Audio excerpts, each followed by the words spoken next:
Les artistes, au fond, et c'est peut-être la deuxième partie qui fait qu'on a été amené à ça, ne font pas autre chose qu'au fond que d'être des contributeurs par excellence. Hein. Ils contribuent. Parfois, ils contribuent sans savoir précisément ce que va donner leur contribution. Voilà, ils vont tout à coup, la différence entre le poème que j'ai écrit et que j'ai gardé dans mon tiroir de table de chevet, et puis celui que je donne à lire à mes amis, et puis celui qui fait livre et qui est diffusé dans des librairies ou je ne sais où, la différence c'est que dans un cas on a un acte d'expression magnifique, qui peut être absolument très beau, peu importe. Et dans le deuxième cas, on a non seulement un acte d'expression, mais un acte de contribution.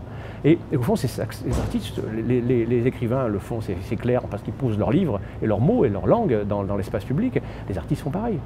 Donc l'univers des pratiques de l'art est peut-être un univers qui est assez exemplaire pour indiquer et pour pratiquer cette contribution, pour l'expérimenter, pour la réexpérimenter. Ben, allons-y. On vit ça ici avec les jeunes gens quand on fait un spectacle.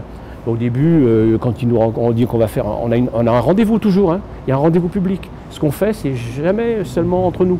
Il y a un endroit où on va rencontrer le regard des autres. Au début, ils nous disent ouais, il n'y aura personne, de toute façon on ne lancera pas, nous on n'a pas envie.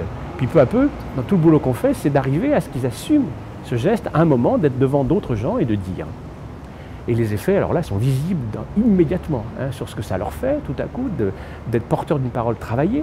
Hein, c'est pas juste on se lâche comme ça.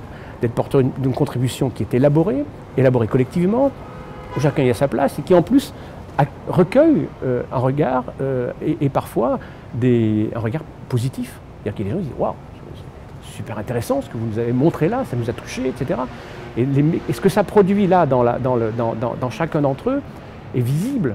Et tout à coup, on sort de ce sentiment de toute façon, moi, tout ce que je fais, d'abord ça rate, tout le monde s'en fout, et puis moi ça ne m'intéresse pas. Enfin, cette attitude qui est un peu surjouée en général, hein, parce que c'est autant se protéger d'ailleurs, hein, que ils sont sur cette position-là. Hein. On va se retirer comme ça on est tranquille, on ne demandera rien, on ne prendra pas de risques, et en même temps, on anticipe sur le regard qu'ils vont porter sur nous. Je me rappelle d'une séance à la prison de Bois-d'Arcy, où on est arrivé devant des détenus pour leur présenter le projet qu'on allait faire avec eux, et puis je leur laisse la parole après avoir présenté le travail qu'on allait faire, et l'un d'entre eux, un petit homme tassé dans un coin qui me regardait pas du tout souriant, et je lui dis alors, il dit « ça va être un désastre monsieur ». On n'avait pas commencé, que déjà pour lui ce qui allait se produire ça allait être un désastre.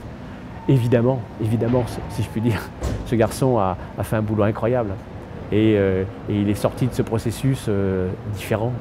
Alors après, la vie est ce qu'elle est, les choses reprennent pas, on n'est pas magicien. Mais il a traversé ça. Il y a un moment où tout à coup, il est passé de toute façon, dès que je touche un truc, c'est la galère, c'est le désastre. Ah tiens, ça commence à être mis à mon crédit, et on me le dit. Et quand dans ce même projet, le juge d'instruction qui instruisait le dossier de ce garçon descend après le spectacle sur scène, lui serre la main, ce qu'il ne fait jamais, hein, et lui dit « Monsieur, aujourd'hui j'ai vu un autre homme », il fallait voir le regard de ce garçon qui est resté bouche bée au sens littéral du terme. Je pense que ça, je ne l'ai pas revu depuis 15 ans. Il ne peut pas ne pas l'avoir dans sa tête quelque part, comme un endroit où il s'est reconstruit quelque chose.